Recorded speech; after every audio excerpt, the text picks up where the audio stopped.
క్రికెట్లో అంపైర్లు తప్పులు చేయడం సహజం, కానీ ఒకే ప్లేయర్ విషయంలో అనేక సార్లు ఒకే అంపైర్ తప్పుడు నిర్ణయాలు ఇవ్వడం బాధాకరం.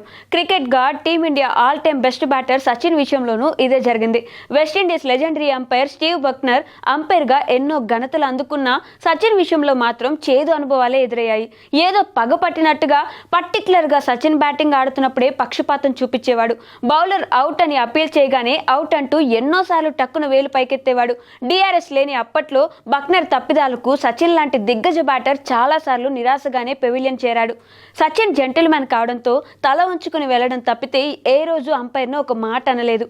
అయితే అప్పట్లో కోట్లాది మంది ఫ్యాన్స్ ను సంపాదించుకున్న సచిన్ ఫ్యాన్స్ కు ఈ విండీస్ అంపైర్ పెద్ద విలన్లా మారాడు. వివాదాస్పద నిర్ణయాలతో సచిన్ క్రికెట్ లో ఒక చేదు జ్ఞాపకంగా మిగిలాడు. ఎన్నోసార్లు తప్పుడు నిర్ణయాలతో టెండూల్కర్ ను పెవిలియన్ కు పంపిన బక్నర్ ఒక టెస్ట్ మ్యాచ్ లో అయితే ఎవరూ ఊహించని విధంగా తన ఘోరమైన అంపైరింగ్ తో సర్వత్రా విమర్శలు మూటగట్టుకున్నాడు. తాజాగా తాను 22 ఏళ్ల క్రితం చేసిన తప్పుకు సచిన్ కు క్షమాపణలు చెప్పాడు. ఇంతకీ